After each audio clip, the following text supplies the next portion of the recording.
आत्मक स्वरूप चावर छतर तख्त दे मालिक गुरता गद्दी ते बराजमान शब्द गुरु जुगो जुग अटल धन धन धन सतगुरु श्री गुरु ग्रंथ साहिब जी महाराज सच्चे पातशाह गुरु पिता जी दी पवित्र पावन बारगाह विच जुड़ बैठी गुरु रूप गुरु प्यारी साध संगत जी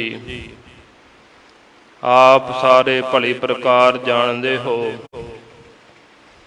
शहीदां दे सरताज शांति दे पुंज बाणी के बोहित धन धन धन सतगुरु श्री गुरु अर्जन देव जी महाराज सच्चे पातशाह जी दे शहीदी दिहाड़े नूं समर्पित यह समागम गुरु घर विखे करवाए जा रहे हैं।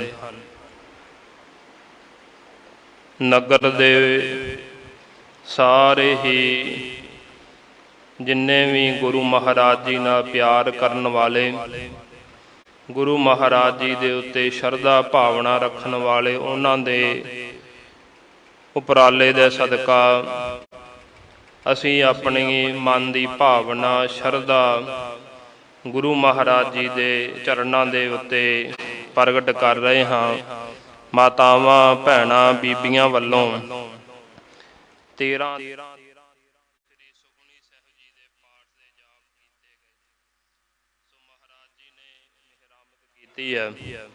सतगुरां दी पवित्र पावन हजूरी दे अंदर आप संगतां ने श्री सुखमनी साहिब जी दे जाप सरवण कीते, चौपाई साहिब जी दी बाणी दे जाप सरवण कीते हन। सतगुरु जी मेहरामत करन। आओ हुण कुछ समय वास्ते सतगुरां दे पवित्र पावन जीवन कौतुकां दे विचों गुरबाणी दे आधार ते गुरमत विचारां दी सांझ पाईए। सतगुरु जी मेहरामत करन आप ही विच वरत करके प्रेम शरधा भावना दे सहत करके गुरबाणी गुर इतिहास दी विचार कहन सुनन समझन अते मनन दे बल बख्शिश करन। विचारां प्रारंभ करन तो पहला कलगीधर पातशाह श्री गुरु गोबिंद सिंह जी महाराज जी दी बख्शी हुई अमृतमयी फतेह दी सांझ पाईए। सारे बुलाओ फतेह। वाहिगुरु जी का खालसा वाहिगुरु जी की फतेह। सतगुरु धन धन गुरु अर्जन देव जी महाराज जिन्हां दा शहीदी दिहाड़ा जेठ सुदी चौथ नूं लंघ करके गया। सतगुरु गुरु अर्जन देव जी महाराज बाणी के बोहित शहीदां दे सरताज शांति दे पुंज ऐसे सतगुरां दे परथाए भट्ट साहिबान जी ने अपनी बाणी दे अंदर बचन कीते हन। गुर अर्जन परतख हर कि गुरु अर्जन देव जी महाराज परतख दे विच सचमुच दे विच गुरु महाराज जी उस अकाल पुरख वाहिगुरु दा स्वरूप हन। वाहिगुरु दे विच ते गुरु अर्जन देव जी महाराज सच्चे पातशाह जी दे विच कोई भी फर्क नहीं है। सतगुरु गुरु अर्जन देव जी महाराज सच्चे पातशाह जी उन्हां दे अंदर बाणी दा प्यार परमेश्वर दी भगती ते जीवां दा भला करन वास्ते सतगुरु जी हमेशा ही तत्पर रहा करदे।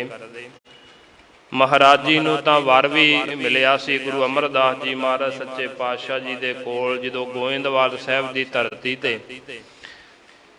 महाराज जी रहिंदे सन। छोटी उम्र है, बालक अवस्था है सतगुरां दी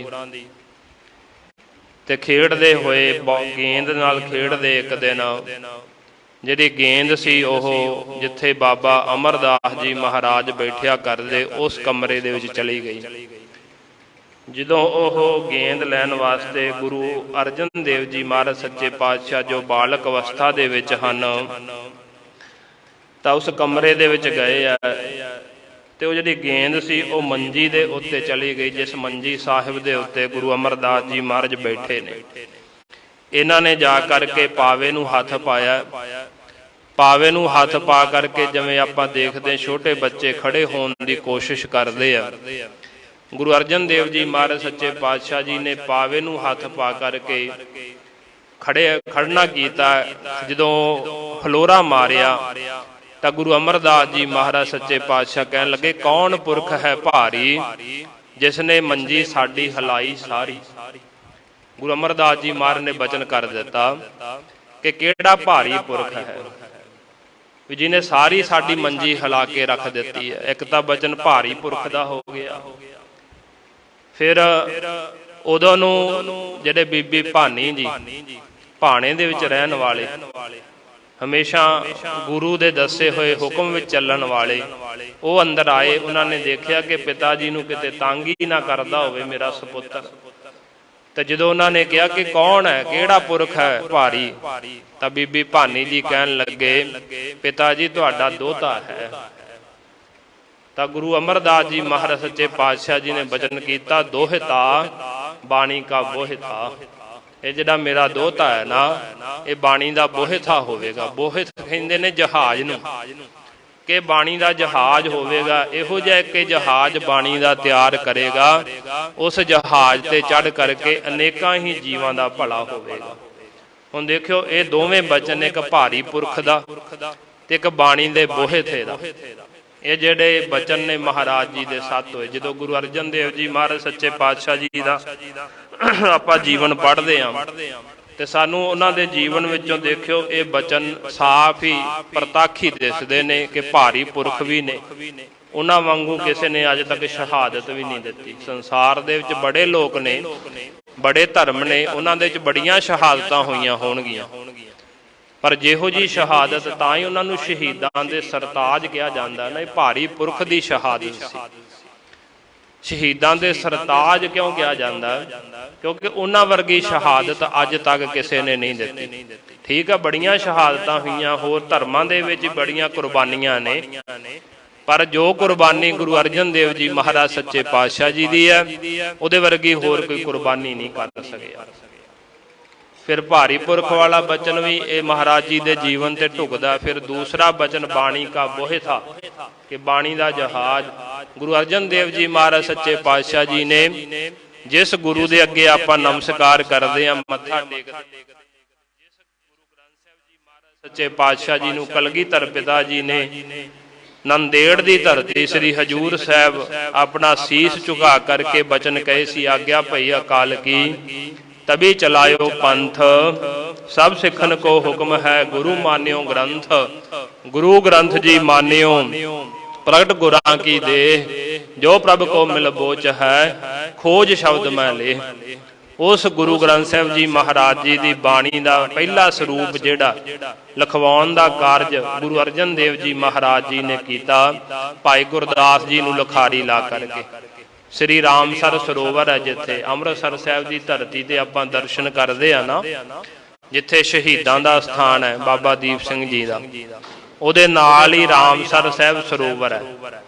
ਉਸ ਸਰੋਵਰ ਦੇ ਕੰਢੇ ਤੇ ਪਹਿਲਾਂ ਜੰਗਲ ਹੁੰਦਾ ਸੀ, ਬੜੇ ਭਾਰੀ ਦਰਖਤ ਹੁੰਦੇ, ਜੋ ਭਾਈ ਸੰਤੋਖ ਸਿੰਘ ਜੀ ਨੇ ਸ੍ਰੀ ਗੁਰਪ੍ਰਤਾਪ ਸੂਰਜ ਗ੍ਰੰਥ ਦੇ ਵਿੱਚ ਲਿਖਿਆ ਕਿ ਉੱਥੇ ਬੜੇ ਭਾਰੀ ਦਰਖਤ ਹੋਇਆ ਕਰਦੇ, ਜਿਵੇਂ ਵੱਡੇ ਵੱਡੇ ਦਰਖਤ ਪਿੱਪਲ ਦੇ, ਬੋੜ ਦੇ, ਨਿੰਮ ਦੇ, ਟਾਹਲੀਆਂ ਆਦਿਕ।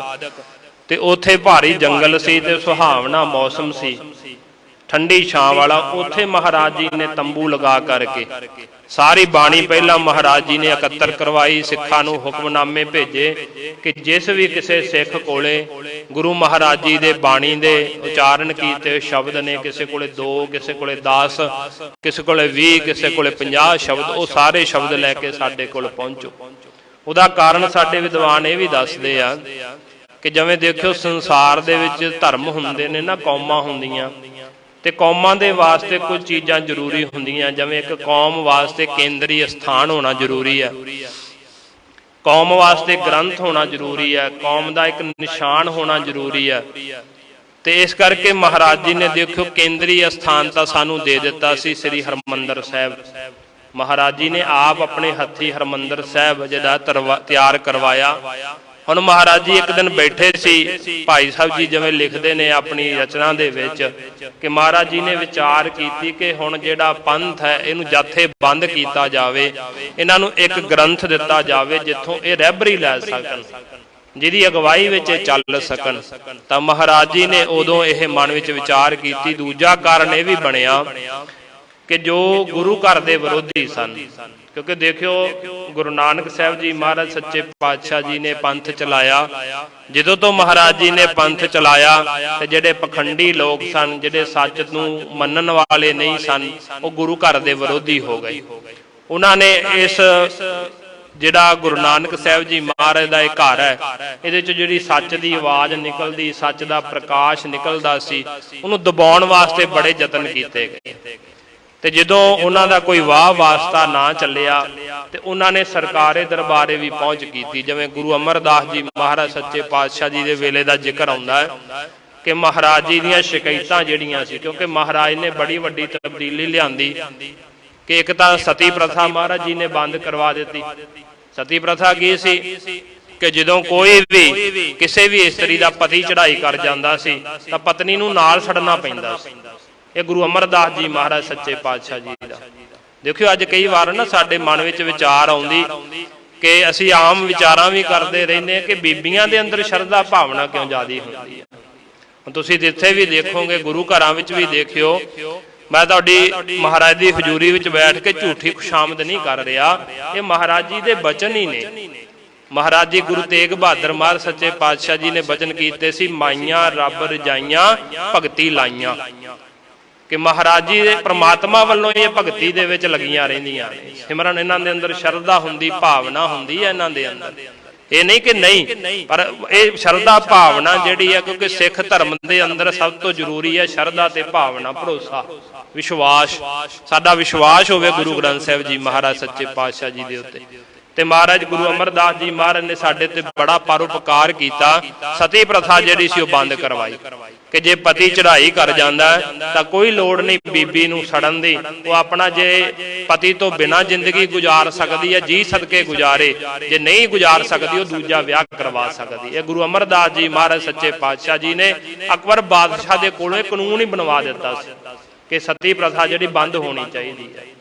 ਸੋ ਗੁਰੂ ਅਮਰਦਾਸ ਜੀ ਮਹਾਰਾਜ ਸੱਚੇ ਪਾਤਸ਼ਾਹ ਜੀ ਦੇ ਵੇਲੇ ਮਹਾਰਾਜ ਦੀਆਂ ਸ਼ਿਕਾਇਤਾਂ ਲੱਗੀਆਂ ਤੇ ਉਸ ਸਮੇਂ ਅਕਬਰ ਬਾਦਸ਼ਾਹ ਆਪ ਆਇਆ। ਮਹਾਰਾਜ ਜੀ ਨੇ ਪੰਗਤ ਤੇ ਸੰਗਤ ਲੰਗਰ ਦੇ ਵਿੱਚ ਕਿ ਜਿਹੜਾ ਵੀ ਕੋਈ ਸਾਡੇ ਦਰਸ਼ਨ ਕਰਨ ਆਵੇ ਉਹ ਪਹਿਲਾਂ ਪੰਗਤ ਵਿੱਚੋਂ ਪ੍ਰਸ਼ਾਦਾ ਛਕ ਕੇ ਆਵੇ, ਵੀ ਪੰਗਤ ਵਿੱਚ ਇੱਕੋ ਪੰਗਤ ਵਿੱਚ ਬੈਠ ਕੇ, ਕਿਉਂਕਿ ਉਦੋਂ ਜਾਤ ਵਮਾਨੀਆਂ ਦਾ ਬੜਾ ਜ਼ੋਰ ਸੀ।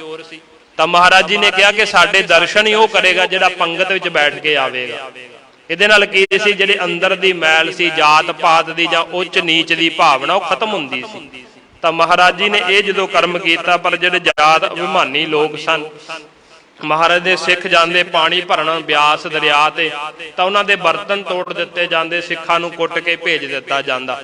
ਮਹਾਰਾਜ ਦੀਆਂ ਸ਼ਿਕਾਇਤਾਂ ਕੀਤੀਆਂ ਕਾਜ਼ੀਆਂ, ਮੁਲਾਣਿਆਂ ਨੇ, ਬ੍ਰਾਹਮਣਾਂ ਨੇ। ਲਾਹੌਰ ਦਰਬਾਰ ਦੇ ਵਿੱਚ ਸ਼ਿਕਾਇਤਾਂ ਪਹੁੰਚੀਆਂ, ਪਰ ਅਕਬਰ ਬਾਦਸ਼ਾਹ ਆਪ ਆਇਆ। ਜਦੋਂ ਉਹਨੇ ਆਪ ਆ ਕੇ ਮਹਾਰਾਜ ਜੀ ਦੇ ਦਰ ਦੇ ਦਰਸ਼ਨ ਕੀਤੇ ਨਾ, ਤਾਂ ਮਹਾਰਾਜ ਜੀ ਦੇ ਦਰ ਦਾ ਸ਼ਰਧਾਲੂ ਬਣ ਗਿਆ। ਉਹਨੇ 500 ਮੋਹਰ ਮਹਾਰਾਜ ਜੀ ਦੇ ਅੱਗੇ ਮੱਥਾ ਟੇਕੀ। ਫਿਰ ਜਿਹੜਾ ਜਿਸ ਜਗ੍ਹਾ ਤੇ, ਜਿਹੜੇ ਸਥਾਨ ਤੇ ਸ੍ਰੀ ਹਰਿਮੰਦਰ ਸਾਹਿਬ, ਸ੍ਰੀ ਅੰਮ੍ਰਿਤਸਰ ਸਾਹਿਬ ਸ਼ਹਿਰ ਵਸਿਆ ਹੋਇਆ, ਇਹ ਜਿਹੜੀ ਜਗ੍ਹਾ ਜਿੰਨੀ ਵੀ ਹੈ, ਇਹਦਾ ਪਟਾ ਮਾਤਾ ਭਾਨੀ ਦੇ ਨਾਂ ਤੇ ਲਿਖ ਕੇ ਦਿੱਤਾ ਸੀ ਅਕਬਰ ਬਾਦਸ਼ਾਹ ਨੇ। ਗੁਰੂ ਅਮਰਦਾਸ ਜੀ ਮਹਾਰਾਜ ਸੱਚੇ ਪਾਤਸ਼ਾਹ ਜੀ ਨੂੰ ਕਹਿਣ ਲੱਗਾ ਅਕਬਰ ਬਾਦਸ਼ਾਹ ਕਿ ਗੁਰੂ ਮਹਾਰਾਜ ਜੀ ਤੁਹਾਨੂੰ ਦੱਸੋ ਕੀ ਚੀਜ਼ ਚਾਹੀਦੀ ਹੈ। ਗੁਰੂ ਕੇ ਲੰਗਰਾਂ ਵਾਸਤੇ ਕੋਈ ਚਾਹੀਦਾ, ਕੋਈ ਰਸਦ ਪਾਣੀ ਚਾਹੀਦਾ। ਤਾਂ ਗੁਰੂ ਅਮਰਦਾਸ ਜੀ ਮਹਾਰਾਜ ਕਹਿਣ ਲੱਗੇ ਬਾਦਸ਼ਾਹ, ਇਹ ਬਾਦਸ਼ਾਹਾਂ ਦੀ ਮਾਇਆ ਨਾਲ ਲੰਗਰ ਨਹੀਂ ਚੱਲਦੇ, ਇਹ ਸੰਗਤਾਂ ਦੀ ਤਿਲ ਫੁੱਲ ਭੇਟਾਂ ਨਾਲ ਲੰਗਰ ਚੱਲਿਆ ਕਰਦੇ ਨੇ।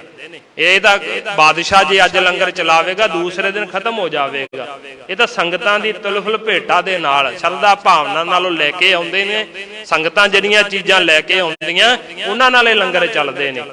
ਕਹਿਣ ਲੱਗਾ ਮੈਂ ਵੀ ਕੋਈ ਸੇਵਾ ਕਰਨੀ ਚਾਹੁੰਦਾ। ਮਹਾਰਾਜ ਕਹਿੰਦੇ ਉਹ ਤੇਰੀ ਮਰਜ਼ੀ ਹੈ, ਪਰ ਅਸੀਂ ਤੈਨੂੰ ਕੁਝ ਨਹੀਂ ਕਹਿੰਦੇ। ਫਿਰ ਉਹਨੇ ਆਪਣੀ ਇੱਛਾ ਦੇ ਅਨੁਸਾਰ ਕਹਿੰਦੇ ਇਹਨਾਂ ਪਿੰਡਾਂ ਦਾ ਪਟਾ ਲਿਖ ਕੇ ਮਾਤਾ ਭਾਨੀ ਦੇ ਨਾਂ ਦਿੱਤਾ ਸੀ ਕਿ ਇਹ ਜਿਹੜੇ ਪਿੰਡ ਨੇ ਮਾਤਾ ਭਾਨੀ ਜੀ ਦੇ ਨਾਂ ਨੇ। ਇੰਨਾ ਸ਼ਰਧਾਵਾਨ ਸੀ ਅਕਬਰ ਬਾਦਸ਼ਾਹ। ਉਹਨਾਂ ਦਾ ਉਦੋਂ ਦਾ ਨਹੀਂ ਚੱਲਿਆ। ਜਦੋਂ ਗੁਰੂ ਅਰਜਨ ਦੇਵ ਜੀ ਮਹਾਰਾਜ ਸੱਚੇ ਪਾਤਸ਼ਾਹ ਗੁਰਤਾ ਗੱਦੀ ਤੇ ਬੈਠੇ, ਹੁਣ ਦੇਖਿਓ महाराज जी दे नाल सतगुरां दी शहीदी दे कारण ਜਿਹੜੇ ਸੀ ਉਹਦੇ ਵਿੱਚ ਕੁਝ ਤਾਂ ਸੀਗੀ ਆਪਣੀ ਕਹਿ ਲਓ ਨਿੱਜੀ ਨਫ਼ਰਤ ਤੇ ਕੁਝ ਸੀ ਧਾਰਮਿਕ ਨਫ਼ਰਤ। ਨਿੱਜੀ ਨਫ਼ਰਤ ਕਿਹੜੀ ਸੀ? ਜਿਵੇਂ ਬਾਬਾ ਪ੍ਰਿਥੀ ਚੰਦ ਗੁਰੂ ਅਰਜਨ ਦੇਵ ਜੀ ਮਹਾਰਾਜ ਦਾ ਵੱਡਾ ਭਰਾ। ਹੁਣ ਗੁਰੂ ਅਰਜਨ ਦੇਵ ਜੀ ਮਹਾਰਾਜ ਦਾ ਵੱਡਾ ਭਰਾ ਬਾਬਾ ਪ੍ਰਿਥੀ ਚੰਦ ਚਾਹੁੰਦਾ ਸੀ ਕਿ ਗੁਰਤਾ ਗੱਦੀ ਮੈਨੂੰ ਮਿਲੇ, ਵੀ ਮੈਂ ਵੱਡਾ ਹੋਣ ਦੇ ਨਾਤੇ ਮੇਰਾ ਅਧਿਕਾਰ ਬਣਦਾ ਕਿ ਮੈਂ ਜਿਹੜੀ ਗੁਰਤਾ ਗੱਦੀ ਤੇ ਬੈਠਾ। ਪਰ ਉਹ ਗੁਰਤਾ ਗੱਦੀ ਨੂੰ ਇੱਕ ਐਸ਼ ਪ੍ਰਸਤੀ ਦੀ ਚੀਜ਼ ਸਮਝਦਾ ਸੀ ਕਿ ਗੁਰਤਾ ਗੱਦੀ ਨੂੰ ਮੈਂ ਵਰਤਾਂਗਾ, ਸੰਗਤਾਂ ਦਾ ਪੈਸਾ ਵਰਤਾਂਗਾ, ਐਸ਼ ਪ੍ਰਸਤੀ ਕਰਾਂਗਾ। ਪਰ ਹੁਣ ਜਿਹੜੀ ਗੁਰਤਾ ਗੱਦੀ ਹੈ ਇਹ ਐਸ਼ ਪ੍ਰਸਤੀ ਵਾਸਤੇ ਨਹੀਂ ਸੀ।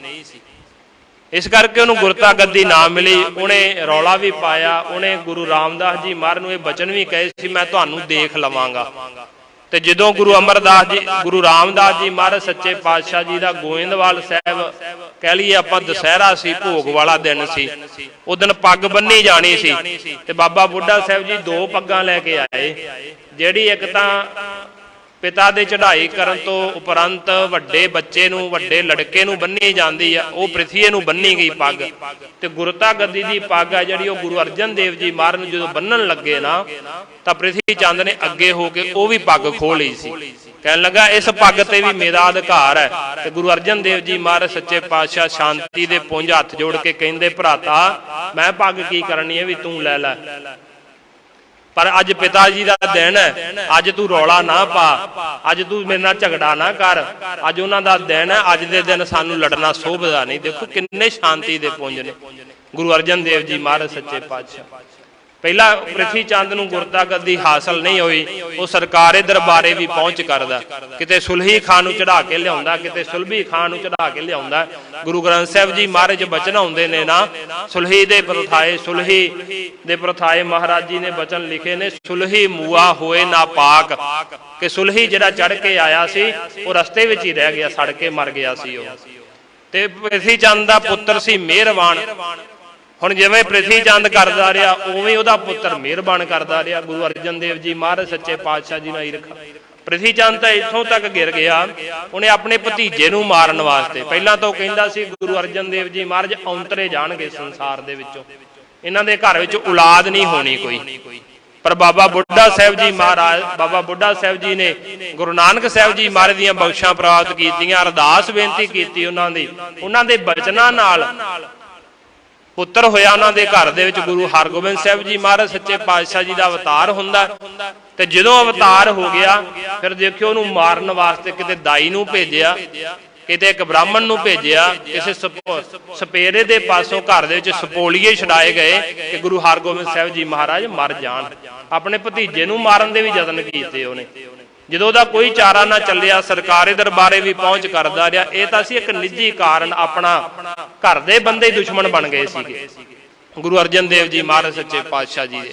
ਫਿਰ ਮਿਹਰਬਾਨ ਵੀ ਇਹੀ ਕੁਝ ਕਰਦਾ ਰਿਹਾ, ਉਹਦਾ ਪੁੱਤਰ ਵੀ। ਫਿਰ ਦੂਸਰੇ ਪਾਸੇ ਇੱਕ ਚੰਦੂ ਸੀ, ਜਿਹੜਾ ਚੰਦੂ ਸੀ ਨਾ, ਉਹਨੇ ਆਪਣੀ ਲੜਕੀ ਦਾ ਰਿਸ਼ਤਾ ਮਹਾਰਾਜ ਜੀ ਦੇ ਪੁੱਤਰ ਨੂੰ ਗੁਰੂ ਹਰਗੋਬਿੰਦ ਸਾਹਿਬ ਜੀ ਮਹਾਰਾਜ ਨੂੰ ਭੇਜਿਆ ਸੀ। ਪਰ ਜਦੋਂ ਪੰਡਤ ਵੇਖ ਕੇ ਗਏ ਸੀ, ਪੰਡਤਾਂ ਨੇ ਜਾ ਕੇ ਦੱਸਿਆ ਤੇ ਉਹਨੇ ਕਿਹਾ ਸੀ ਕਿ ਤੁਸੀਂ ਮੇਰੀ ਲੜਕੀ ਦਾ ਜਿਹੜਾ ਰਿਸ਼ਤਾ ਹੈ ਨਾ ਉਹ ਗਲਤ ਥਾਂ ਕਰ ਆਏ, ਚਬਾਰੇ ਦੀ ਇੱਟ ਤੁਸੀਂ ਮੋਰੀ ਨੂੰ ਲਾਏ ਹੋ। ਉਹਨੇ ਗੁਰੂ ਘਰ ਨੂੰ ਮੋਰੀ ਕਿਹਾ, ਆਪ ਚਬਾਰਾ ਬਣ ਕੇ ਬੈਠ ਗਿਆ। ਪਰ ਜਦੋਂ ਦਿੱਲੀ ਦੀਆਂ ਸੰਗਤਾਂ ਨੇ ਇਹ ਬਚਨ ਸੁਣਿਆ ਉਹਦਾ, ਤਾਂ ਉਹਨਾਂ ਨੇ ਚਿੱਠੀ ਲਿਖੀ ਮਹਾਰਾਜ ਜੀ ਨੂੰ ਕਿ ਮਹਾਰਾਜ ਚੰਦੂ ਬੜਾ ਹੰਕਾਰੀ ਹੈ, ਇਹਦੀ ਲੜਕੀ ਦਾ ਰਿਸ਼ਤਾ ਨਹੀਂ ਲੈਣਾ। ਹੁਣ ਜਦੋਂ ਉਧਰ ਸਗਾਈ ਦੀ ਰਸਮ ਹੋਣੀ ਸੀ, ਪਹੁੰਚ ਚੁੱਕਾ ਸੀ ਸਾਰਾ ਸਮਾਨ, ਬ੍ਰਾਹਮਣ ਆਦਿਕ ਸਭ ਸਮਾਨ ਲੈ ਕੇ ਪਹੁੰਚ ਗਏ ਸਨ ਦਿੱਲੀ ਤੋਂ। ਪਰ ਉਧਰ ਨਾਲ ਹੀ ਉਦੋਂ ਸੰਗਤ ਦੀ ਚਿੱਠੀ ਲਿਖੀ ਹੋਈ ਲੈ ਕੇ ਇੱਕ ਮੇਵੜਾ ਆ ਗਿਆ। ਉਹਨੇ ਆ ਕਰਕੇ ਉਹ ਚਿੱਠੀ ਸੰਗਤ ਵਿੱਚ ਪੜ੍ਹ ਕੇ ਸੁਣਾਈ। ਗੁਰੂ ਅਰਜਨ ਦੇਵ ਜੀ ਮਹਾਰਾਜ ਸੱਚੇ ਪਾਤਸ਼ਾਹ ਨੂੰ ਬੇਨਤੀ ਕੀਤੀ ਦਿੱਲੀ ਦੀਆਂ ਸੰਗਤਾਂ ਨੇ ਕਿ ਮਹਾਰਾਜ ਜੀ ਇਹਨੇ ਗੁਰੂ ਘਰ ਨੂੰ ਮੋਰੀ ਕੀਆ ਤੇ ਆਪਣੇ ਆਪ ਇਹ ਹੰਕਾਰ ਵਿੱਚ ਹੋ ਕੇ ਚਬਾਰਾ ਬਣ ਕੇ ਬੈਠਿਆ, ਇਸ ਕਰਕੇ ਇਹਦੀ ਲੜਕੀ ਦਾ ਰਿਸ਼ਤਾ ਨਹੀਂ ਲੈਣਾ। ਤੇ ਗੁਰੂ ਅਰਜਨ ਦੇਵ ਜੀ ਮਹਾਰਾਜ ਸੱਚੇ ਪਾਤਸ਼ਾਹ ਜੀ ਨੇ ਵਿੱਚ ਸੰਗਤ ਹਰ ਪ੍ਰਭ ਵਸੈ ਜੀਓ, ਵੀ ਸੰਗਤ ਦੀ ਗੱਲ ਨੂੰ ਮੁੱਖ ਰੱਖਦਿਆਂ ਕਿ ਅਸੀਂ ਸੰਗਤ ਦੀ ਗੱਲ ਨਹੀਂ ਮੋੜ ਸਕਦੇ, ਸੰਗਤ ਦੀ ਗੱਲ ਨੂੰ ਮੁੱਖ ਰੱਖਦਿਆਂ ਹੋਇਆ ਚੰਦੂ ਦੀ ਲੜਕੀ ਦਾ ਰਿਸ਼ਤਾ ਨਹੀਂ ਮਹਾਰਾਜ ਜੀ ਨੇ ਲਿਆ। ਹੁਣ ਉਹਦੇ ਵਿੱਚ ਵੀ ਨਿੱਜੀ ਕਾਰਨ ਹੀ ਸੀ। ਚੰਦੂ ਆਪਣੀ ਕਿੜ ਕੱਢਣ ਵਾਸਤੇ ਗੁਰੂ ਮਹਾਰਾਜ ਜੀ ਨੂੰ ਮਨਾਉਣ ਵਾਸਤੇ ਕਹਿ ਲਓ ਜਾਂ ਮਹਾਰਾਜ ਤੋਂ ਬਦਲਾ ਲੈਣ ਵਾਸਤੇ ਕਿ ਮੇਰੀ ਲੜਕੀ ਦਾ ਇਹਨਾਂ ਨੇ ਰਿਸ਼ਤਾ ਮੋੜ ਦਿੱਤਾ। ਉਹ ਚਾਹੁੰਦਾ ਸੀ ਕਿ ਇਹੋ ਜਿਹਾ ਸਮਾਂ ਬਣੇ ਕਿ ਜਦੋਂ ਗੁਰੂ ਅਰਜਨ ਦੇਵ ਜੀ ਮਹਾਰਾਜ ਮੇਰੇ ਕੋਲ ਆ ਜਾਣ, ਕਵੇਂ ਨਾ ਕਵੇਂ ਮੈਂ ਇਹਨਾਂ ਨੂੰ ਤਸੀਹੇ ਦੇ ਦੇ ਕੇ ਇਹਨਾਂ ਤੋਂ ਆਪਣੀ ਲੜਕੀ ਦਾ ਰਿਸ਼ਤਾ ਜਿਹੜਾ ਸੀ ਉਹ ਮਨਵਾਵਾਂ, ਵੀ ਮੇਰੀ ਲੜਕੀ ਦਾ ਇਹ ਰਿਸ਼ਤਾ ਲੈ ਲੈਣ। ਇਹ ਤਾਂ ਹੁਣ ਨਿੱਜੀ ਕਾਰਨ ਹੋ ਗਏ ਨਾ। ਫਿਰ ਇੱਕ ਧਾਰਮਿਕ ਕਾਰਨ ਸੀ। ਉਹ ਧਾਰਮਿਕ ਕਾਰਨ ਕੀ ਸੀ? ਪਹਿਲਾ ਕਾਰਨ ਜਿਹੜਾ ਕਿ ਗੁਰੂ ਅਰਜਨ ਦੇਵ ਜੀ ਮਹਾਰਾਜ ਸੱਚੇ ਪਾਤਸ਼ਾਹ ਜੀ ਨੇ ਸ੍ਰੀ ਹਰਿਮੰਦਰ ਸਾਹਿਬ ਬਣਵਾਇਆ। ਹੁਣ ਹਰਿਮੰਦਰ ਸਾਹਿਬ ਦੇਖਿਓ, ਦੁਨੀਆ ਦੇ ਅੰਦਰ ਬਹੁਤ ਸਾਰੇ ਇਹੋ ਜਿਹੇ ਮੰਦਿਰ ਨੇ, ਬਹੁਤ ਸਾਰੇ ਇਹੋ ਜਿਹੇ ਇਸਲਾਮ ਦੇ ਮੰਨਣ ਵਾਲੇ ਜਿਹੜੇ ਲੋਕ ਨੇ ਉਹਨਾਂ ਨੇ ਆਪਣੇ ਮਸੀਤਾਂ ਬਣਾਈਆਂ ਹੋਈਆਂ, ਪਰ ਉੱਥੇ ਸਿਰਫ ਉਸ ਧਰਮ ਨੂੰ ਮੰਨਣ ਵਾਲੇ ਲੋਕ ਜਾ ਸਕਦੇ ਆ। ਹਿੰਦੁਸਤਾਨ ਦੇ ਵਿੱਚ ਇਹੋ ਜਿਹੇ ਤੁਹਾਨੂੰ ਮੰਦਿਰ ਮਿਲ ਜਾਣਗੇ ਜਿੱਥੇ ਸਿਰਫ ਹਿੰਦੂ ਹੀ ਜਾ ਸਕਦਾ ਹੈ, ਹੋਰ ਕੋਈ ਜਾ ਨਹੀਂ ਸਕਦਾ ਉੱਥੇ। ਜੇ ਕਿਸੇ ਛੋਟੀ ਨੀਵੀਂ ਜਾਤ ਦਾ ਜਾਂਦਾ ਤਾਂ ਉਹਨੂੰ ਉੱਥੋਂ ਧੱਕੇ ਮਾਰ ਕੇ ਬਾਹਰ ਕੱਢ ਦਿੱਤਾ ਜਾਂਦਾ। ਇਹ ਬਾਣੀ ਵਿੱਚ ਵੀ ਬਚਨ ਆਉਂਦੇ ਨੇ। ਭਗਤ ਨਾਮਦੇਵ ਜੀ ਨੂੰ ਵੀ ਤਾਂ ਮੰਦਿਰ ਵਿੱਚੋਂ ਬਾਹਰ ਕੱਢਿਆ ਗਿਆ ਸੀ ਨਾ। ਆਪਾਂ ਸੱਚਖੰਡ ਸ੍ਰੀ ਹਜ਼ੂਰ ਸਾਹਿਬ ਦਰਸ਼ਨ ਕਰਨ ਵਾਸਤੇ ਜਾਂਦੇ ਆ ਤਾਂ ਉੱਥੋਂ ਤਕਰੀਬਨ ਕੋਈ 80 ਕਿਲੋਮੀਟਰ ਤੇ ਔਂਡਾ ਨਗਰ ਹੈ ਤੇ ਉੱਥੇ ਨਾਗਨਾਥ ਦਾ ਮੰਦਿਰ ਹੈ। ਉਸ ਨਾਗਨਾਥ ਦਾ ਮੰਦਿਰ ਹੈ ਜਿਹੜਾ, ਉੱਥੇ ਭਗਤ ਨਾਮਦੇਵ ਜੀ ਜਦੋਂ ਉਸ ਮੰਦਿਰ ਵਿੱਚ ਜਾਣ ਲੱਗੇ ਤੇ ਉਹਨਾਂ ਨੂੰ ਉੱਥੋਂ ਮਾਰ ਕੇ ਬਾਹਰ ਕੱਢ ਦਿੱਤਾ। ਬਾਣੀ ਵਿੱਚ ਉਹਨਾਂ ਨੇ ਬਚਨ ਲਿਖੇ, ਸੂਦ ਸੂਦ ਕਰ ਮਾਰ ਉਠਾਇਓ, ਕਹਾਂ ਕਰੋ ਬਾਪ ਬੀਠੁਲਾ।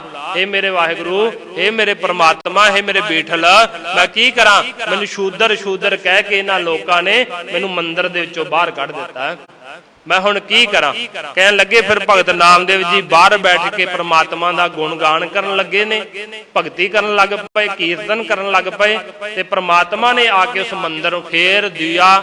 ਦੇਹਰਾ ਨਾਮੇ ਕੋ ਪੰਡੀਆਂ ਕੋ ਪਿਛਵਾਰਲਾ। ਬਾਣੀ ਵਿੱਚ ਬਚਨ ਲਿਖੇ ਕਿ ਜਿਹੜੇ ਇਹ ਮੰਦਿਰ ਸੀ ਨਾ, ਦੇਹਰਾ ਸੀ, ਪ੍ਰਮਾਤਮਾ ਨੇ ਘੁਮਾ ਦਿੱਤਾ। ਅੱਜ ਵੀ ਆਪਾਂ ਜਦੋਂ ਉੱਥੇ ਦਰਸ਼ਨ ਕਰਦੇ ਆ, ਜਿੰਨੇ ਵੀ ਨਾਗਨਾਥ ਦੇ ਮੰਦਿਰ ਨੇ, ਜੋ ਦਾਸ ਨੇ ਪੜ੍ਹਿਆ ਸੁਣਿਆ, ਹੋ ਸਕਦਾ ਵੱਧ ਘੱਟ ਹੋਣ, 12 ਮੰਦਿਰ ਮੰਨੇ ਜਾਂਦੇ ਨੇ ਨਾਗਨਾਥ ਦੇ ਹਿੰਦੁਸਤਾਨ ਦੇ ਵਿੱਚ। ਉਹਨਾਂ 12 ਮੰਦਿਰਾਂ ਦੇ ਵਿੱਚੋਂ 11 ਮੰਦਿਰਾਂ ਦਾ ਮੂੰਹ ਜਿਹੜਾ ਚੜ੍ਹਦੇ ਵਾਲੇ ਪਾਸੇ ਆ, ਪਰ ਜਿਹੜਾ ਇਹ ਨਾਗਨਾਥ ਦਾ ਮੰਦਿਰ ਔਂਡਾ ਦੇ ਵਿੱਚ ਭਗਤ ਨਾਮਦੇਵ ਜੀ ਦੀ ਯਾਦ ਦੇ ਵਿੱਚ, ਇਹਦਾ ਮੂੰਹ ਹੈ ਛਿਪਦੇ ਵਾਲੇ ਪਾਸੇ, ਕਿਉਂਕਿ ਹਿੰਦੂ ਤਾਂ ਚੜ੍ਹਦੇ ਵਾਲੇ ਪਾਸੇ ਮੂੰਹ ਕਰਕੇ ਬੰਦਗੀ ਕਰਦੇ ਨੇ ਨਾ, ਪਰ ਉਸ ਮੰਦਿਰ ਦਾ ਮੂੰਹ ਜਿਹੜਾ ਉਹ ਘੁੰਮਿਆ ਹੋਣ ਕਰਕੇ ਛਿਪਦੇ ਵਾਲੇ ਪਾਸੇ ਆ ਗਿਆ। ਤੇ ਧਰਤੀ ਤੇ ਵੀ ਇਹ ਪਤਾ ਲੱਗਦਾ ਜਦੋਂ ਵੇਖੀਦਾ ਕਿ ਘੁਮਾਇਆ ਹੋਇਆ, ਘੁੰਮਿਆ। ਧਰਤੀ ਤੇ ਜਿਵੇਂ ਕੋਈ ਚੀਜ਼ ਰੱਖ ਦਈਏ ਆਪਾਂ, ਉਸੇ ਤਰ੍ਹਾਂ ਹੀ ਪਿਆ ਹੋਇਆ, ਉਹਦੀ ਨੀਂਹ ਨਹੀਂ ਹੈਗੀ ਥੱਲੇ ਕੋਈ। ਇਸ ਕਰਕੇ ਇਸ ਦੇਸ਼ ਦੇ ਵਿੱਚ ਮੰਦਿਰਾਂ ਦੇ ਵਿੱਚ ਜਾਣ ਦਾ ਅਧਿਕਾਰ ਨਹੀਂ ਸੀਗਾ ਕਈ ਲੋਕਾਂ ਨੂੰ। ਗੁਰੂ ਮਹਾਰਾਜ ਨੇ ਇਹੋ ਜਿਹਾ ਮੰਦਿਰ ਤਿਆਰ ਕੀਤਾ ਜਿੱਥੇ ਹਰ ਜਾਤ ਦਾ, ਹਰ ਫਿਰਕੇ ਦਾ, ਹਰ ਧਰਮ ਦਾ, ਕੋਈ ਵੀ ਬੋਲੀ ਬੋਲਣ ਵਾਲਾ, 4 ਦਰਵਾਜ਼ੇ ਮਹਾਰਾਜ ਜੀ ਨੇ ਰੱਖ ਦਿੱਤੇ। ਕਿਸੇ ਵੀ ਦਿਸ਼ਾ ਤੋਂ ਆਵੇ ਉਹ ਇੱਥੇ ਆ ਕੇ ਆਪਣੀ ਸ਼ਰਧਾ ਭਾਵਨਾ ਪ੍ਰਗਟ ਕਰ ਸਕਦਾ, ਦਰਸ਼ਨ ਕਰ ਸਕਦਾ। ਸ੍ਰੀ ਹਰਿਮੰਦਰ ਸਾਹਿਬ ਦੇ 4 ਦਰਵਾਜ਼ੇ ਨੇ ਤੇ ਹਰਿਮੰਦਰ ਸਾਹਿਬ ਦਰਸ਼ਨ ਕਰਨ ਜਾਣ ਲੱਗਿਆ ਕਿਸੇ ਨੂੰ ਰੋਕਿਆ ਨਹੀਂ ਜਾਂਦਾ। ਉਹਦਾ ਕੋਈ ਧਰਮ ਨਹੀਂ ਦੇਖਿਆ ਜਾਂਦਾ, ਉਹਦੀ ਬੋਲੀ ਨਹੀਂ ਵੇਖੀ ਜਾਂਦੀ, ਉਹਦੀ ਜਾਤ ਨਹੀਂ ਵੇਖੀ ਜਾਂਦੀ, ਉਹਨੂੰ ਪਰਖਿਆ ਨਹੀਂ ਜਾਂਦਾ। ਪਰ ਜਿਵੇਂ ਆ ਤੁਸੀਂ ਦੇਖਿਆ ਨਾ ਪਿੱਛੇ ਜੇ, ਦਾਸ ਇਹ ਵੀ ਬੇਨਤੀ ਕਰ ਦਵੇ ਕਿ ਮੀਡੀਆ ਦੇ ਉੱਤੇ ਤੁਸੀਂ ਵੇਖਿਆ ਕਿ ਕਈ ਵਾਰ ਇਹੋ ਜਿਹੇ ਲੋਕ ਜਿਹੜੇ ਸਾਡੇ ਧਾਰਮਿਕ ਸਥਾਨਾਂ ਦੀ ਮਰਿਆਦਾ ਬਾਰੇ ਨਹੀਂ ਜਾਣਦੇ, ਉਹ ਮਰਿਆਦਾ ਤੋਂ ਉਲਟ ਗੱਲਾਂ ਕਰਦੇ ਤੇ ਮੁੜ ਕੇ ਇਸ਼ੂ ਇਹ ਬਣਾਉਂਦੇ ਨੇ, ਮੁੱਦਾ ਇਹ ਬਣਾਉਂਦੇ ਨੇ ਕਿ ਸਾਨੂੰ ਜੀ ਇਹ ਤਾਂ ਕਹਿੰਦੇ ਆ ਇੱਥੇ ਕਿਸੇ ਨੂੰ ਰੋਕਿਆ ਨਹੀਂ ਜਾਂਦਾ ਤੇ ਸਾਨੂੰ ਇੱਥੇ ਜਾਣ ਨਹੀਂ ਦਿੱਤਾ ਗਿਆ। ਪਰ ਉਹਨਾਂ ਨੂੰ ਪੁੱਛੀਏ ਆਪਾਂ ਵੀ, ਤੁਹਾਨੂੰ ਧਰਮ ਪੁੱਛਿਆ ਗਿਆ? ਤੁਹਾਡਾ ਧਰਮ ਦੇ ਆਧਾਰ ਤੇ ਤੁਹਾਨੂੰ ਅੰਦਰ ਨਹੀਂ ਜਾਣ ਦਿੱਤਾ ਗਿਆ। ਹਾਂ, ਇੰਨਾ ਜ਼ਰੂਰ ਹੈ, ਤੁਸੀਂ ਇਸ ਪਵਿੱਤਰ ਪਾਵਨ ਸਥਾਨ ਦੀ ਜਿਹੜੀ ਮਰਿਆਦਾ ਹੈ ਨਾ, ਉਸ ਮਰਿਆਦਾ ਨੂੰ ਫੋਲੋ ਨਹੀਂ ਕੀਤਾ, ਉਸ ਮਰਿਆਦਾ ਨੂੰ ਨਹੀਂ ਮੰਨਿਆ, ਤਾਂ ਤੁਹਾਨੂੰ ਰੋਕਿਆ ਗਿਆ। ਕਿਉਂਕਿ ਉਸ ਧਰਮ ਸਥਾਨ ਦੀ ਮਰਿਆਦਾ ਹੈ ਕਿ ਉੱਥੇ ਸਾਦੇ ਵਸਤਰ ਪਾ ਕੇ ਜਾਣੇ ਨੇ, ਸਰੀਰ ਸਾਡਾ ਵਸਤਰਾਂ ਨਾਲ ਢਕਿਆ ਹੋਣਾ ਚਾਹੀਦਾ ਤੇ ਚਿਹਰੇ ਦੇ ਉੱਤੇ ਅਸੀਂ ਕੋਈ ਨਿਸ਼ਾਨ ਬਣਾ ਕੇ ਉੱਥੇ ਨਹੀਂ, ਕੋਈ ਇਹ ਪਿਕਨਿਕ ਨਹੀਂ ਹੈ ਜਾਂ ਕੋਈ ਇਹ ਖੇਡ ਦਾ ਮੈਦਾਨ ਨਹੀਂ ਜਿੱਥੇ ਅਸੀਂ ਕੋਈ ਵੀ ਰੂਪ ਬਣਾ ਕੇ ਚਲੇ ਜਾਵਾਂਗੇ। ਧਾਰਮਿਕ ਸਥਾਨ ਦੀ ਆਪਣੀ ਆਪਣੀ ਮਰਿਆਦਾ ਹੁੰਦੀ ਹੈ। ਉਸ ਮਰਿਆਦਾ ਦੇ ਵਿੱਚ ਅਸੀਂ ਜਾਵਾਂਗੇ ਤਾਂ ਗੁਰੂ ਮਹਾਰਾਜ ਦੀ ਖੁਸ਼ੀ ਪ੍ਰਾਪਤ ਕਰਾਂਗੇ। ਪਰ ਜਦੋਂ ਕੋਈ ਉਸ ਮਰਿਆਦਾ ਨੂੰ ਭੰਗ ਕਰਨ ਦੀ ਕੋਸ਼ਿਸ਼ ਕਰਦਾ, ਫਿਰ ਇਹ ਮੁੱਦਾ ਬਣਾਇਆ ਜਾਂਦਾ ਜੀ ਇੱਥੇ ਤਾਂ ਕਿਸੇ ਨੂੰ ਜਾਣ ਨਹੀਂ ਦਿੱਤਾ ਜਾਂਦਾ। ਹਾਂ, ਧਰਮ ਦੇ ਆਧਾਰ ਤੇ, ਬੋਲੀ ਦੇ ਆਧਾਰ ਤੇ, ਰੰਗ ਦੇ ਆਧਾਰ ਤੇ ਵੀ, ਜੋ ਕਾਲਾ ਪੀਲਾ ਕਿਸੇ ਵੀ ਰੰਗ ਦਾ, ਕਣਕ ਵੰਨੇ ਰੰਗ ਦਾ, ਉਹਨੂੰ ਇਸ ਰੰਗ ਦੇ ਆਧਾਰ ਤੇ ਨਹੀਂ ਰੋਕਿਆ ਜਾਂਦਾ। ਉੱਥੇ ਸਾਰਿਆਂ ਵਾਸਤੇ ਸਾਂਝਾ ਸਥਾਨ ਹੈ ਤੇ ਇੱਕ ਕੇਂਦਰੀ ਸਥਾਨ ਗੁਰੂ अर्जन देव जी महाराज सच्चे पातशाह जी ने सानू दिता। ते जदों ये केंद्रीय स्थान बनिया, जिहड़े लोग पखंडवाद जां जातिवाद जां धर्मां नूं मनुख नूं धर्मां दे विच वंडिया होया सी, वर्ण वंड विच कि मंदिरां विच नहीं जा सकदे, बाणी नहीं पढ़ सकदे, भगती नहीं कर सकदे, उन्हां वास्ते महाराज जी ने दरवाजे खोल दिते। क्योंकि सतगुरु जी तां आए सारिआं दा भला करन वास्ते। महाराज जी ने दा बचन ने बाणी अंदर, अव्वल अल्लाह नूरों पाया, कुदरत के सब बंदे, एक नूर ते सब जग उपजया, कौन भले को मंदे। गुरु नानक साहब जी महाराज सच्चे पातशाह जी ने सब तो पहला ही उपदेश दिता सी, नीचा अंदर नीच जात, नीची हूं अत नीच। महाराज ने कहा सी भावें नीवियां तो नीवे ने, पर मेरी तो उन्हां दे नाल ही बनेगी ना, नीवियां दे नाल ही। जिथे नीच संभाली है तिथे नदर तेरी बख्शीश। जिथे नीवे संभाले जाते हैं, नीवे लोगों नूं गल नाल लाया जाता है, महाराज कहंदे उत्थे परमात्मा की बख्शिश हुंदी है। तां ही गुरु नानक साहब जी महाराज ने भाई लालो वर्गियां नूं, किरती सिखां नूं जाके अपने गल नाल लाया, नीवियां नूं महाराज जी ने उच्चा चुकिया। ते उसे ही राह ते चलदिआं गुरु अर्जन देव जी महाराज ने उन्हां नीवे लोगों नूं, जिन्हां नूं सदियां तो गुलाम बना के रखिया जा रहा सी, भंडिया जा रहा सी, परमात्मा की बंदगी नहीं कर सकते सी, उन्हां वास्ते साझा एक मंदिर, हरि मंदिर तैयार कर दिता। दूसरा फिर महाराज जी ने जदों बाणी दे विच गिरावट आई, बाणी दे विच मिलावट होण लग पई। मिलावट किवें होण लग पई? जिहड़ा मेहरबान सी ना प्रिथी चंद दा पुत्तर, उहने एक अपना ग्रंथ बना लिया सी। उहने ग्रंथ की बनाया, उन्हें अपने जिहड़े शब्द से गुरु नानक साहब जी महाराज दे कोई शब्द लैके विचों कुछ अपनियां गल्लां विच ला करके ते समाप्ति शब्द दी नानक ते कर दिंदा। एक दिन संगत दे विच रागी ਸਿੰਘਾਂ ने कीर्तन किया, ते जदों रागी ਸਿੰਘਾਂ ने कीर्तन किया ना, ते भाई गुरदास जी ने वो शब्द सुनिया, तां भाई गुरदास जी कहन लगे आ महाराज नूं कि महाराज ये गुरु नानक साहब जी दा शब्द नहीं है। तो गुरु अर्जन देव जी महाराज सच्चे पातशाह जी कहन लगे तुहानूं किवें पता लग जांदा? कहन लगे मैनूं अपने खसम दी बाणी दा पता लग जांदा। जिवें उत्थे एक उदाहरण दित्ती दुनियावी, कहन लगे जिवें एक कमरे दे विच 5-7 बंदे बैठे होण ते बाहर उन्हां दीयां पत्नियां बैठियां होण, ते जदों जिहड़ी पत्नी दा जिहड़ा पति बोलदा ते वो अपने पति की आवाज़ पछाण लैंदी आ, वो कहंदी ये मेरे सिर दा साईं बोलदा। ते भाई गुरदास जी कहंदे मैनूं भी बाणी दा तां पता लग जांदा, गुरु नानक साहब मेरे सिर दे साईं ने, मेरे मालक ने, मैनूं अपने मालक दी बाणी दा पता लग जांदा। तां उत्थे भाई गुरदास जी ने कहा सी कि महाराज मीने रला पावंदे ने, पृथ्वी नूं मीना कहा सी ना भाई गुरदास जी ने, महाराज नूं कहन लगे महाराज जी मीने रला पावंदे ने, बाणी जुदा करिए कि मीने जिहड़े हुण रला पाउंदे पए ने बाणी दे विच, आपां गुरु महाराज दी बाणी जुदा करिए। फिर उस समय महाराज जी ने फिर सारे सिखां नूं चिट्ठियां लिख के जिस कोले भी कोई बाणी सी उस बाणी नूं महाराज जी ने एकत्र कराया। भाई गुरदास जी नूं लखारी ला करके गुरु ग्रंथ साहिब जी महाराज दा स्वरूप तैयार करवाया। वेखो स्वरूप 1604 ईस्वी च सन तैयार हुंदा, 1604 दे विच, ते गुरु अर्जन देव जी महाराज दी शहीदी है जिहड़ी वो 2 साल बाद ही हो जाती 1606 दे विच। इहदा कारण इहदे विच इह भावें छोटियां छोटियां कड़ियां ने, चंदू ने भी रोल अदा किया, प्रिथी चंद ने भी रोल अदा किया। उहदे च धार्मिक नफरत वाले लोग जिन्हां दे विच आपां कह सकते हैं काजी मुलाने जिहड़े, जिन्हां नूं इह हरमंदर साहिब तो भी दिक्कत सी ते जिन्हां नूं गुरु ग्रंथ साहिब जी महाराज तो भी दिक्कत सी। जो गुरु ग्रंथ साहिब जी महाराज का स्वरूप तैयार हो गया तो महाराज जी ने उत्थे तक किसी नाल वितकरा नहीं किया। सारे हिंदुस्तान दे जिन्ने भगत सन सारे भगतां दी बाणी लिखवाई। 15 भगत ने जिन्हां च भगत रविदास जी, भगत कबीर साहब जी, भगत सदना जी, बाबा फरीद जी ते अड अड स्टेटां दे विचों ने सारे। कोई यूपी दे विचों आ, कोई बिहार दे विचों आ, कोई बंगाल दे विचों आ, कोई पंजाब दे विचों आ, कोई महाराष्ट्र दे विचों आ। जिवें भगत नामदेव जी महाराष्ट्र दे विचों, भगत रविदास जी, भगत कबीर साहब यूपी दे विचों, भगत जयदेव जी बंगाल दे विचों। इस तरह ही सारे अड अड थावां तो, बाबा फरीद जी पंजाब की धरती तो, अड अड थावां दे उत्तों भगतां दी बाणी महाराज जी ने लिखवाई। ते उन्हां भगतां दी बाणी भी लिखाई महाराज जी ने जिन्हां नूं नीवें कहा जांदा, दुरकारिया जांदा।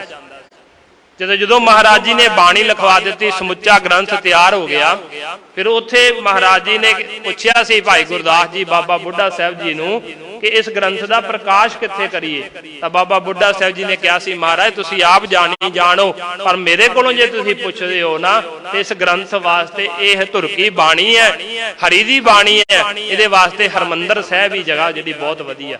फिर हरमंदर साहब दे प्रकाश होया, तो जो प्रकाश होया तो सिखा ने पूछया महाराज इस बाणी नूं पूजीए किवें, इस बाणी का सत्कार किवें करिए।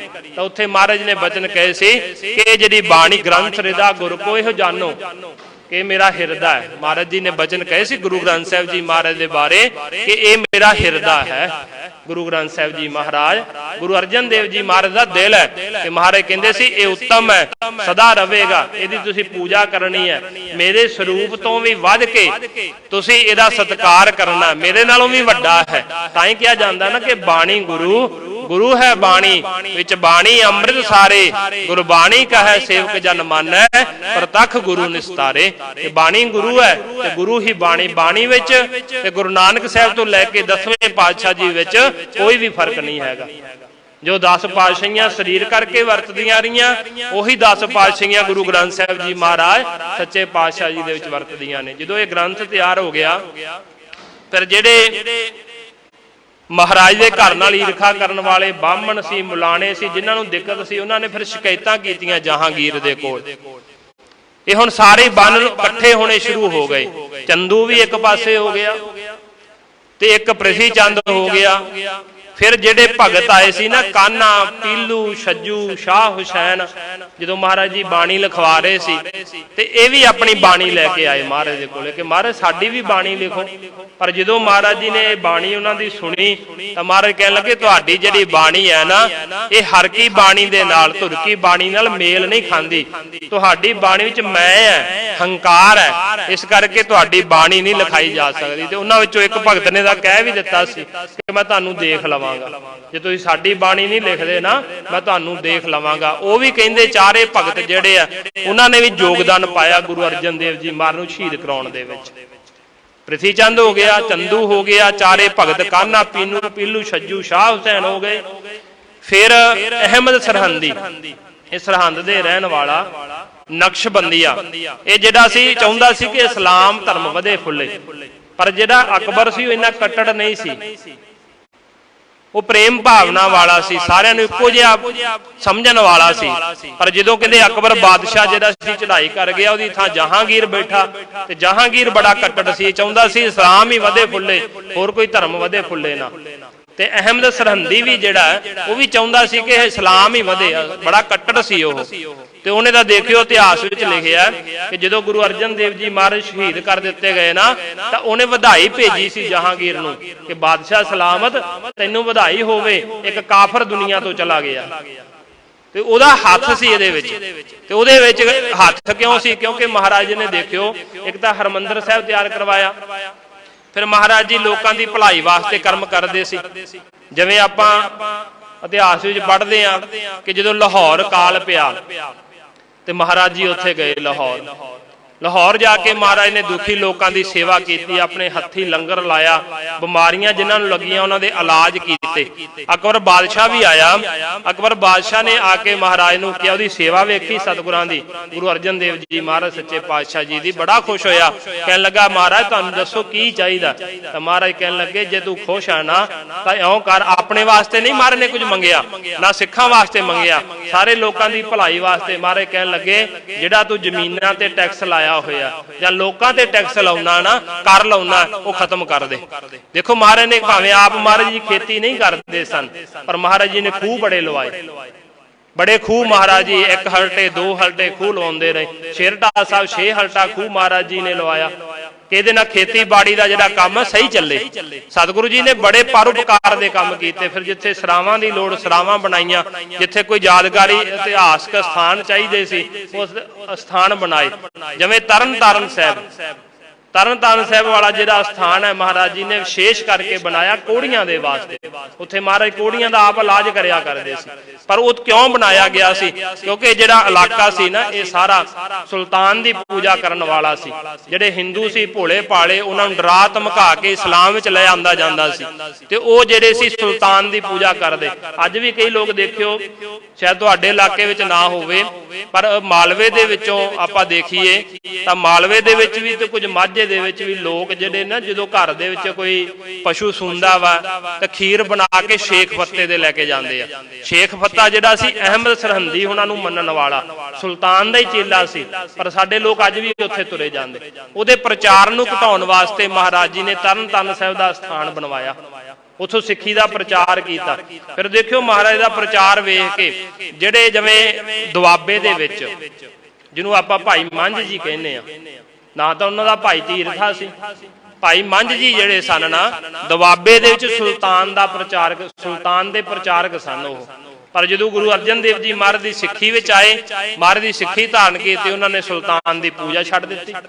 ਹੁਣ ਦੇਖੋ ਜਿਹੜੇ ਮੇਨ ਪ੍ਰਬੰਧਕ ਸਨ, ਕਹਿ ਲੋ ਵੱਡੇ ਵੱਡੇ ਮੁਖੀਏ ਸਨ, ਜਿਵੇਂ ਮਾਲਵੇ ਦੇ ਵਿੱਚ ਸੀ ਭਾਈ ਬਹਿਲੋ, ਉਹ ਸੁਲਤਾਨ ਦਾ ਪ੍ਰਚਾਰਕ ਸੀ।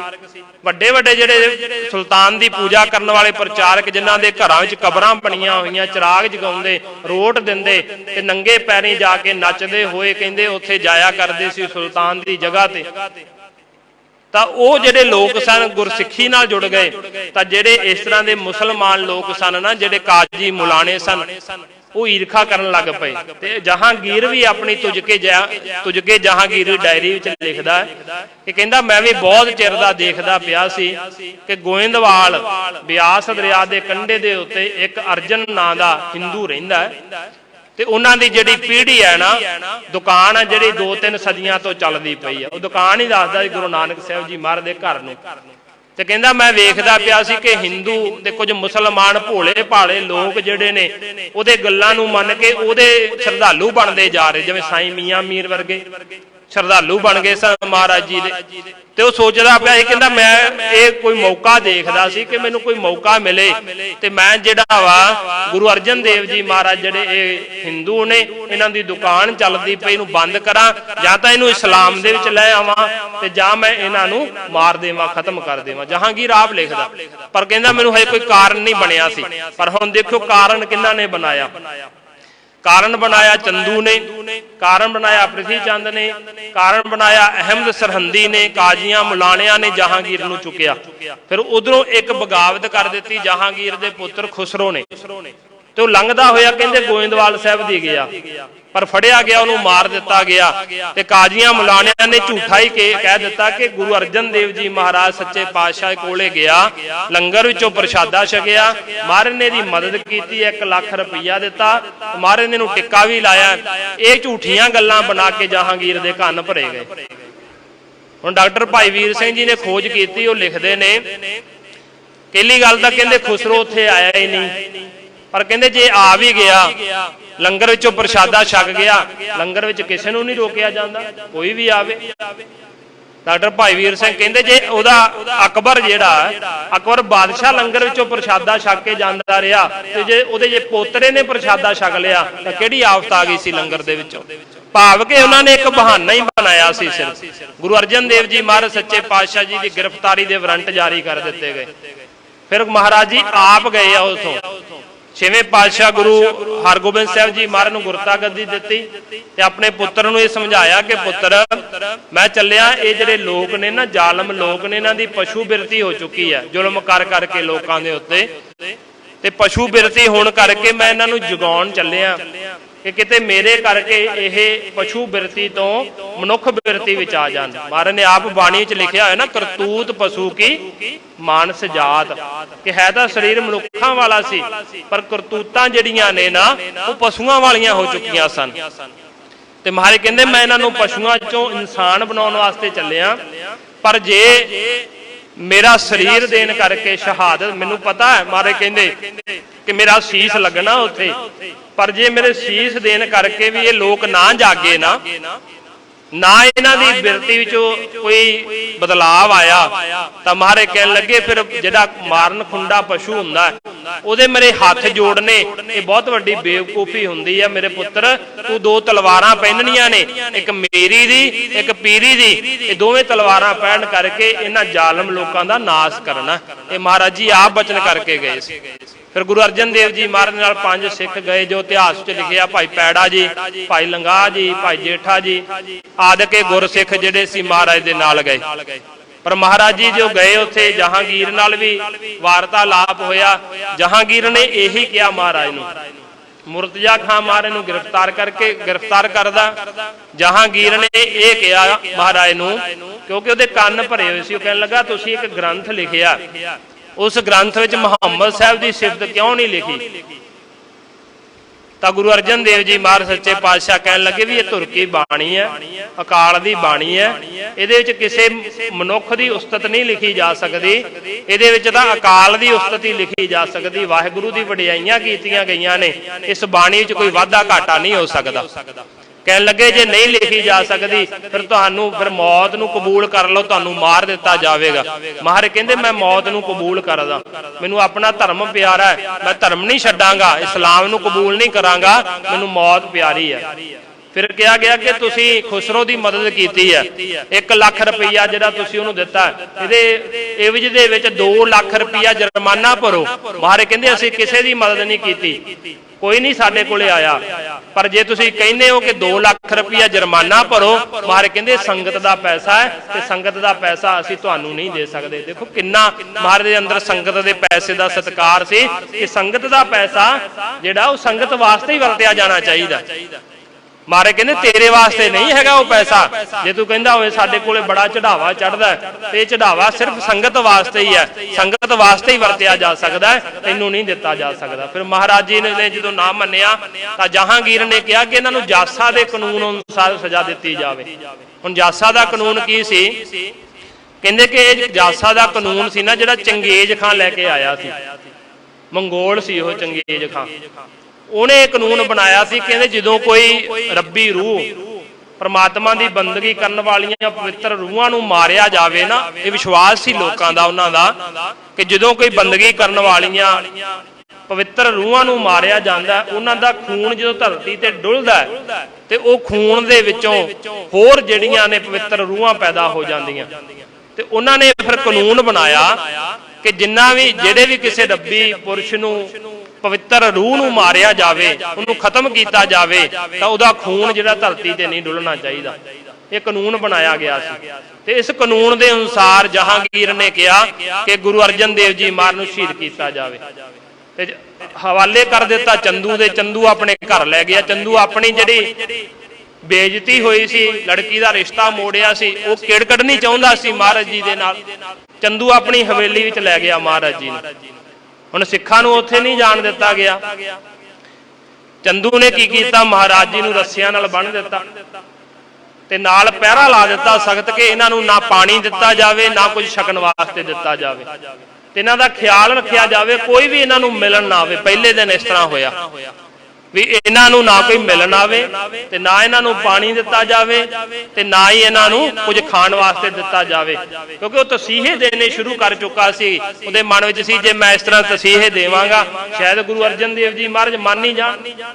पहले दिन महाराज जी नूं भुखा रखिया गया, उन्हें अपनी शर्तां कहियां महाराज जी नूं कि मेरी लड़की का रिश्ता लै लो, मुहम्मद साहब की सिफत लिख दिओ, 2 लाख रुपया जुर्माना दे दिओ, तुहानूं छड्ड दिता जाएगा, जां तुसीं इस्लाम कबूल कर लो।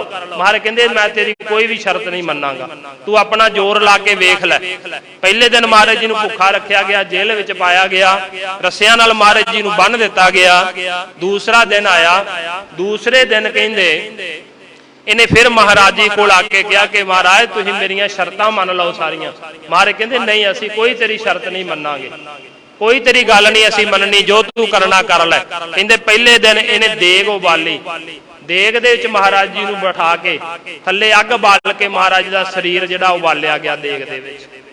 5-6 घंटे महाराज जी दा जिहड़ा शरीर सी ओह देग दे विच उबलदा रहा।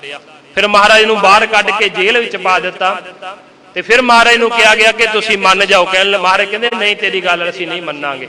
ਤੀਸਰਾ ਦਿਨ ਆਇਆ। ਤੀਸਰੇ ਦਿਨ ਮਹਾਰਾਜ ਜੀ ਦੇ ਸਰੀਰ ਦੇ ਉੱਤੇ ਗਰਮ ਰੇਤਾ ਮਹਾਰਾਜ ਨੂੰ ਧੁੱਪ ਵਿੱਚ ਬਿਠਾ ਦਿੱਤਾ। ਹੁਣ ਦੇਖੋ ਆ ਜੇਠ ਦੇ ਦਿਨ ਸਨ ਨਾ, ਧੁੱਪ ਦੇ ਵਿੱਚ ਮਹਾਰਾਜ ਜੀ ਨੂੰ ਬਿਠਾ ਦਿੱਤਾ ਗਿਆ ਤੇ ਗਰਮ ਰੇਤ ਕਰਕੇ ਮਹਾਰਾਜ ਦੇ ਸਿਰ ਦੇ ਵਿੱਚ ਪਾਈ ਗਈ। 3-4 ਘੰਟੇ ਲਗਾਤਾਰ ਕਹਿੰਦੇ ਰੇਤ ਪੈਂਦੀ ਰਹੀ ਮਹਾਰਾਜ ਦੇ ਸਿਰ ਵਿੱਚ ਤੇ ਸਤਿਗੁਰਾਂ ਦੇ ਸਰੀਰ ਤੇ ਜਿੱਥੇ ਵੀ ਗਰਮ ਰੇਤ ਲੱਗਦੀ ਉੱਥੇ ਫਲੂਏ ਹੋ ਗਏ, ਸਰੀਰ ਛਾਲੇ ਛਾਲੇ ਹੋ ਗਿਆ ਮਹਾਰਾਜ ਜੀ ਦਾ। ਮਹਾਰਾਜ ਨੂੰ ਉਹ ਸ਼ਰਤਾਂ ਮਨਾਉਂਦਾ ਰਿਹਾ, ਪਰ ਮਹਾਰਾਜ ਕਹਿੰਦੇ ਨਹੀਂ। ਮਹਾਰਾਜ ਇਹੀ ਕਹਿੰਦੇ ਰਹੇ ਕਿ ਅਸੀਂ ਪ੍ਰਮਾਤਮਾ ਦੀ ਰਜ਼ਾ ਵਿੱਚ ਰਾਜੀ ਹਾਂ।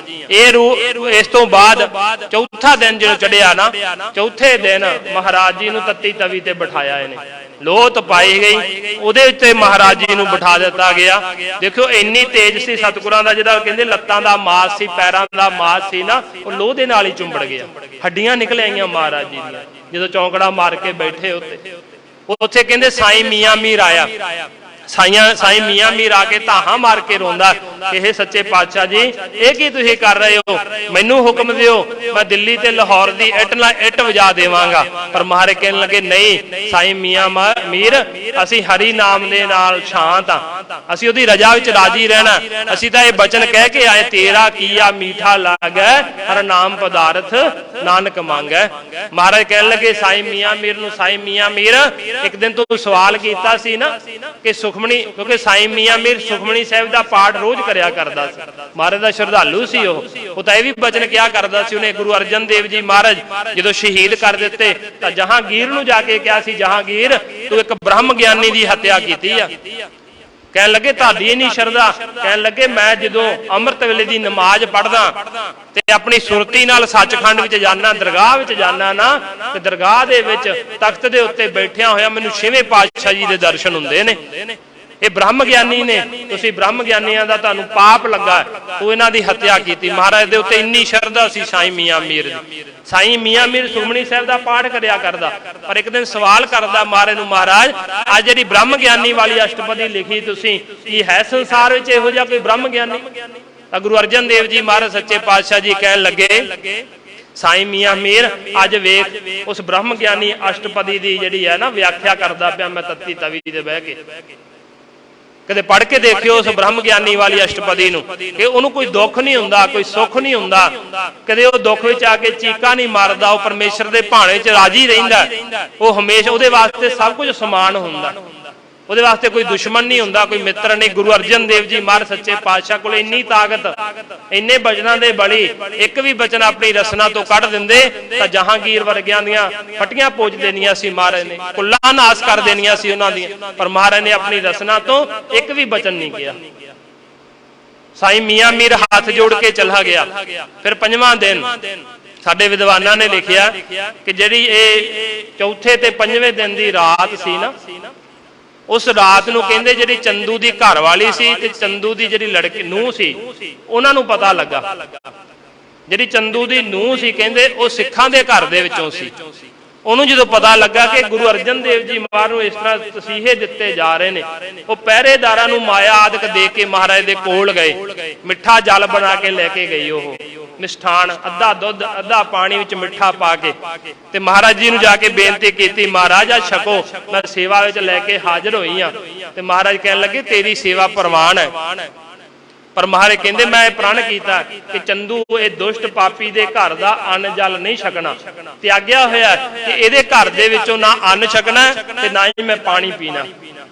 ਇਸ ਕਰਕੇ ਮਹਾਰਾਜ ਕਹਿੰਦੇ ਪੁੱਤਰੀ ਤੇਰੀ ਸੇਵਾ ਪ੍ਰਵਾਨ ਹੈ ਤੇ ਮੈਂ ਇਹ ਨਹੀਂ ਛਕਾਂਗਾ। ਫਿਰ ਉਹ ਬੇਨਤੀ ਕਰਦੇ ਮਹਾਰਾਜ ਫਿਰ ਸਾਡੀ ਸੇਵਾ ਕਿਵੇਂ ਲੱਗੇਗੀ?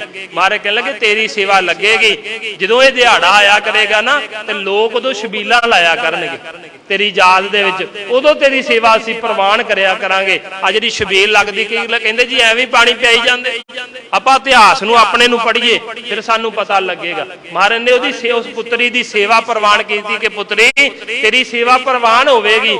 ਜਿੱਦਣ ਇਹ ਦਿਹਾੜਾ ਆਇਆ ਕਰੇਗਾ ਨਾ ਉਸ ਦਿਨ ਛਬੀਲਾਂ ਲੱਗਿਆ ਕਰਨਗੀਆਂ, ਲੋਕ ਤੈਨੂੰ ਵੀ ਯਾਦ, ਜਿੱਥੇ ਮੈਨੂੰ ਯਾਦ ਕਰਨਗੇ ਤੈਨੂੰ ਵੀ ਯਾਦ ਕਰਿਆ ਕਰਨਗੇ, ਤੇਰੀ ਸੇਵਾ ਪ੍ਰਵਾਨ ਹੋਵੇਗੀ। ਕਿਉਂਕਿ ਗੁਰੂ ਘਰ ਦੇ ਵਿੱਚ ਕਿਸੇ ਦੀ ਵੀ ਜਿਹੜੀ ਤਿਲ ਫੁੱਲ ਵੀ ਭੇਟਾ ਹੁੰਦੀ ਹੈ ਨਾ ਮਹਾਰਾਜ ਜੀ ਪ੍ਰਵਾਨ ਕਰਦੇ ਨੇ, ਕਿਸੇ ਵੀ ਰੂਪ ਵਿੱਚ ਉਹ ਕਰ ਲੈਣ।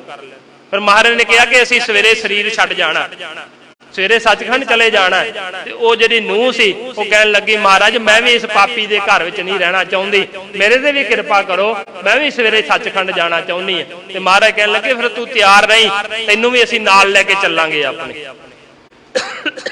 इस तरह फिर महाराज जी 5वां दिन जिहड़ा चढ़िया, 5वें दिन कई विद्वानां ने साडियां ने लिखिया कि महाराज जी ने कहा कि असीं इशनान करना, ते महाराज जी नूं सिख फड़ के लै तुरिया नहीं जांदा सी क्योंकि हड्डियां पैरां दीयां निकल चुकियां सी।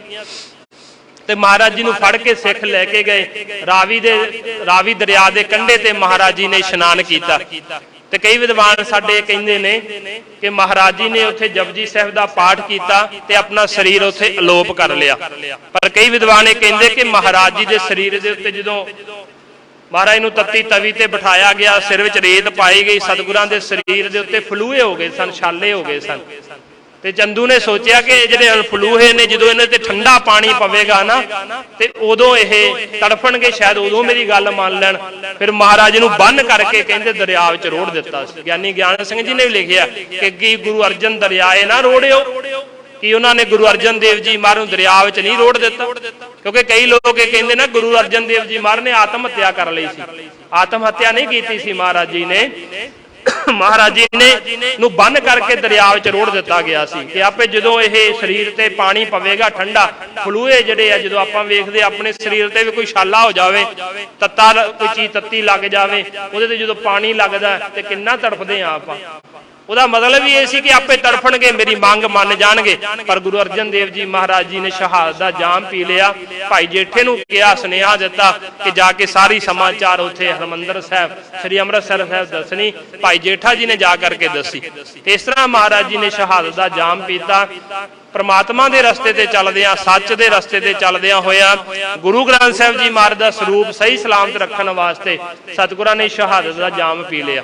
इस तरह सतगुरां की शहादत हुई ते जदों रावी दरिया दे विच महाराज का शरीर रोड़ दिता गया, कई विद्वानां ने लिखिया कि महाराज ने अपना शरीर अलोप कर लिया सी, शरीर नहीं मिलिया महाराज का। ते कईयां ने लिखिया महाराज का संस्कार होया ते वो लिखते ने कि जो संस्कार की जगह बनाई गई ना महाराज जी की, तो उत्थे किसी विद्वान वालों पंक्ति लिखी गई कि महाराज की रचना ते पंक्ति सी, वो गुरु ग्रंथ साहिब जी महाराज का शब्द सी, वो पंक्ति उत्थे उकर दी गई। वो पंक्ति की सी, महाराज बाणी अंदर बचन करते ना, सुनी अरदास स्वामी मेरा सर्ब कला बनियाई, प्रगट भई सगले जुग अंतर गुरु नानक की वडियाई।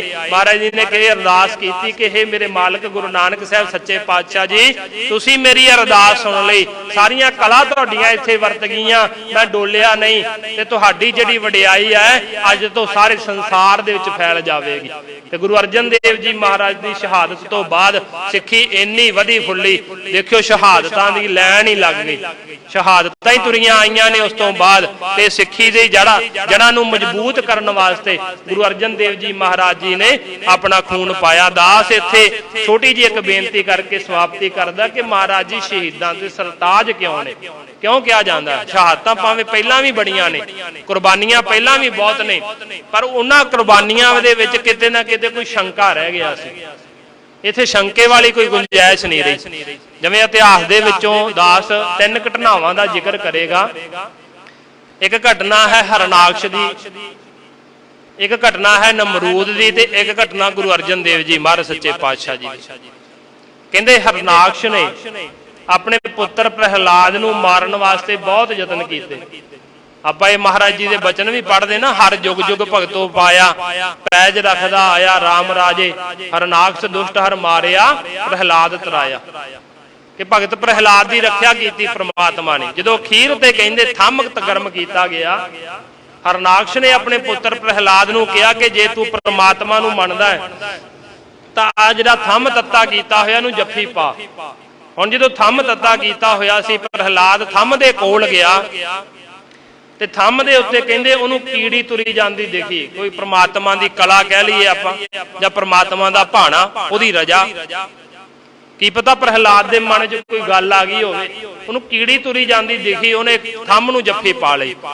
ते साडे मालवे दे विच ना महापुरुष धारणा पढ़िया करदे सी, कीड़ी ना बन दो रामा प्रहलाद डोल जांदा। शंका रह गया ना मन दे विच कि जे थम ठंडा ना हुंदा परमात्मा उत्ते कीड़ी बन के ना आउंदा कि प्रहलाद ने डोल जाना सी?